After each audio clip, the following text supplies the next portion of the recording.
Bonjour, Rabbi Youssef. Bon, Rabbi Youssef, il m'a chauffé à blanc. Alors, je vais vous répondre. Donc, la question donc, avec laquelle on est resté en suspens hier, c'est la question de la Sphirata Omer. Donc, en fait, de quoi il s'agit? C'est quoi la Sphirata Omer? C'est la transformation des jours en semaines. C'est-à-dire la transformation, passage du calendrier solaire astral au calendrier intérieur, de l'humain. D'accord? 7 fois 50 jours, qui correspond au calendrier nouveau dans lequel on veut nous faire rentrer ici dans le principe de Torah, c'est le calendrier de 50 jours. 7 fois 50 jours. On nous dit que Atzeret, Rosh Hashanah, Shavuot, c'est Rosh Hashanah. Mais il n'y a pas de date. Ben oui, c'est 50 jours après Pessah. 50 jours après la création du peuple juif, on reçoit la Torah. Et on rentre dans un système, dans un principe de calcul qui est de 50 jours. C'est quoi 50 jours? C'est 7 fois, c'est 7 semaines. Et après on continue, 7 fois 7 semaines à chaque fois. Et on revient après à Pessah. Donc en réalité, ici il faut bien comprendre, la Sphirata Omer, c'est le passage du compte des jours au compte en semaines. On transforme les jours en semaines, c'est-à-dire on transforme le temps astral en temps humain. La question que j'ai posée hier, quel est ce temps humain? C'est-à-dire, le temps humain en fait, c'est un temps qui est un autre rythme de vie. C'est le rythme de vie qui est calculé à partir de la Torah, à partir de l'étude de la Torah, à partir de l'influence que la Torah elle a sur vous. C'est un temps qui ne peut pas être un temps humain, parce que si vous réfléchissez bien à la Torah, si vous écoutez bien les cours, après le cours, vous devez arrêter et réfléchir. Et vous dire, qu'est-ce que j'ai compris ici? Qu'est-ce que j'ai appris? Qu'est-ce qui s'est transformé en moi? Qu'est-ce que j'ai bien pu, en quoi j'ai bien pu progresser? En quoi j'ai bien pu changer par ce cours de Torah?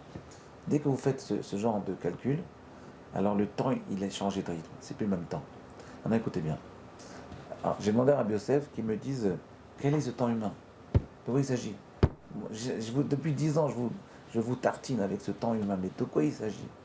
Alors, il m'a dit, Rabbi Yosef, on a discuté, bon, et je lui ai dit, il m'a dit oui, parce que, en fait, le temps humain, c'est quoi? C'est de se déconnecter un peu de la matière, de se déconnecter un peu des iPhones, des portables, de tout le système de com qu'il y a dans le monde, et d'essayer de vivre une vie un peu différente, qui est un peu liée au Torah et au mitzvot. D'accord? Moi, je veux dire un truc. C'est vrai, vous avez raison, c'est vrai que c'est comme ça. Mais le type, il n'a pas envie. Il fait un kiff dans ce monde-là. Il fait un kiff avec son iPhone, il ne veut pas du tout se séparer de son iPhone, pas du tout faire Shabbat, ça n'intéresse pas du tout surtout 7 jours, il faut faire un jour où on ferme tout, ça n'intéresse pas. Comment vous les convaincre? Comment on peut convaincre une personne comme ça? Vous essayez, moi je sais, la plupart des gens qui m'écoutent essaient de convaincre des gens, des copains à eux, qui ne sont pas très religieux, ils disent ouais, ils rigolent, ils m'ont arrêté vos histoires. Comment vous les convaincre? Je vais vous dire, c'est impossible de convaincre. On ne peut pas convaincre quelqu'un. Arrêtez de penser. C'est trop prétentieux de penser on peut convaincre quelqu'un. Je vous assure, j'ai presque fait 2000 cours là. 1900 cours aujourd'hui, 1900 et quelques. D'accord? C'est presque 2000 cours. Je suis sûr qu'on ne peut convaincre personne. C'est impossible. La seule façon de convaincre une personne, c'est qu'on commence par l'émotion. Il faut qu'il y ait de l'émotion dans la relation entre donneur et receveur. Il faut qu'il y ait de l'émotion entre le rave et l'élève.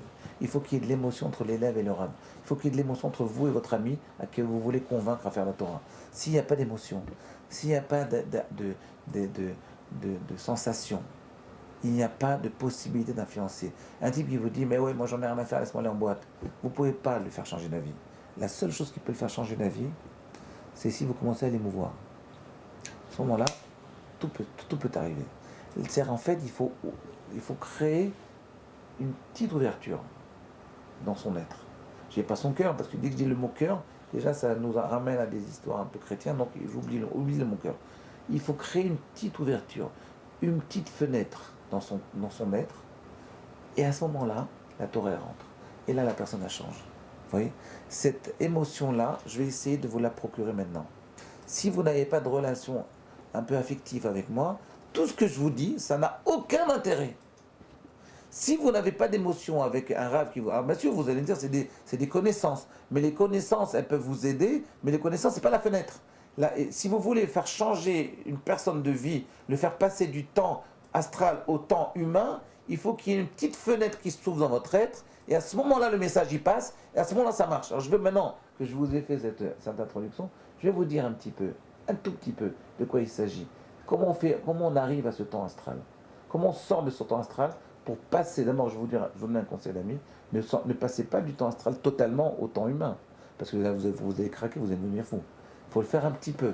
Et chaque jour, on revient au temps humain, au temps astral, et on passe au temps humain. Chaque jour, on fait ce travail. Alors, on ne dit pas, maintenant, on est le 15e jour. Alors, imaginez, le 15e jour, on est 15 jours qui se transforment en 2 semaines et un jour. Et puis, le 16e jour, maintenant, on n'est que des semaines. C'est impossible. Si vous faites ça, vous êtes fou.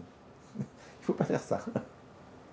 Il faut le faire à chaque fois d'une façon adragatite, d'une façon progressive, doucement, doucement, doucement, tout doucement. Comment on fait ça? Regardez bien. D'abord, on va commencer par le début. Comme je parlais à Bessef, on peut continuer. Hein.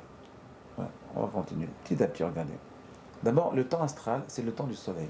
Il y a un grand problème au temps solaire, c'est que le soleil, en réalité, il nous dispense une lumière qui est une lumière mensongère. Le soleil nous montre un monde qui est mensonger. C'est un monde où on peut ne pas voir Akadosh Baruch Hu. C'est-à-dire qu'Akadosh Baruch Hu, il nous a donné une lumière qui peut nous montrer un monde complètement vide de Dieu, sans le divin. Si la personne n'est pas convaincue, elle peut voir à travers la lumière du soleil un monde qui n'a pas de divin. Il y a des gens comme ça. Il ne faut pas le divin dans le monde. C'est ce qu'on appelle en hébreu le olam, le monde. Olam, ça vient de la racine elem. Olam, c'est ce qui cache. Le monde, c'est ce qui cache la présence divine. Donc le monde, en réalité, il contient la présence divine, mais elle le cache. Elle le cache par quoi? Par la lumière du soleil. La lumière du soleil, c'est une lumière qui cache le divin. Elle ne montre pas le divin, elle cache le divin. Et donc, tant qu'on vit dans ce système solaire, on ne peut pas voir le divin. Donc, si on veut voir le divin, il faut passer à travers le cache. Il faut sortir un peu de cette lumière-là et passer à une autre forme de lumière. Quelle lumière? La lumière de la Torah. Quelle est la lumière de la Torah? Rabbi Yosef. Ben, la lumière de la Torah, je vais vous dire, c'est très simple. C'est la lumière de la Torah, c'est le organos. C'est qu'Akadosh Baruch Hu, quand il a créé le monde, le premier jour, il dit Vayomer Elokim yehi or. Que la lumière soit. Et la lumière fut. Vayehi or. C'est beau, hein? Et la lumière fut. Mais le problème, il n'y avait pas de soleil. Le premier jour, le soleil a été créé le 4e jour. Donc il n'y avait pas de soleil, il n'y avait pas de lune, il n'y avait pas d'étoiles. D'où vient cette lumière? La lumière, c'était une émanation du divin. Mais cette lumière, elle avait un problème. C'était exactement le contraire de la lumière solaire. C'est qu'elle ne montrait que le divin. Et donc l'homme, si on avait vécu dans ce système-là qu'on appelle cette lumière-là du premier jour de la création, on n'aurait pas pu tenir une seconde. Parce qu'on aurait fait une petite faute, un petit lachon hara, on aurait été brûlé tout de suite. Vous voyez, on aurait été complètement brûlé. On n'aurait pas pu tenir une seconde. Donc cette lumière du divin, cette lumière de la création, elle ne permet pas le libre arbitre. Elle annule complètement le libre arbitre. Donc l'homme, il n'a plus le libre arbitre. Donc qu'est-ce qu'il a fait à Akadosh Baruch Hu? Il a pris cette lumière et il l'a cachée dans la Torah. Il l'a cachée. Et il nous a donné notre lumière, une lumière de mensonge, une lumière où on ne voit pas le divin. Et il nous a dit maintenant, allez chercher la lumière du divin. Elle est où? Elle est dans la Torah. Vous voyez, quand j'étais jeune, je pensais que Organouz, c'est une lumière qui a été cachée, on attend la fin des temps, et quand le Mashiach va venir, il va nous la dévoiler. C'est pas vrai du tout.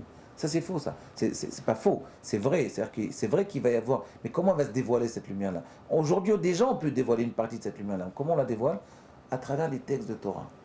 À travers les textes de Torah, quand on étudie la Torah, alors on dévoile un petit peu de cette lumière du divin. Et on commence à voir à travers la lumière du soleil, la lumière du divin. Ben, c'est un peu ça, si vous voulez, mais je n'ai pas fini. Hein. C'est un peu ça le passage entre le temps solaire au temps humain. Le temps humain, c'est le temps de la Torah, c'est le temps où on commence à voir une lumière qui est cachée dans la Torah. On continue demain.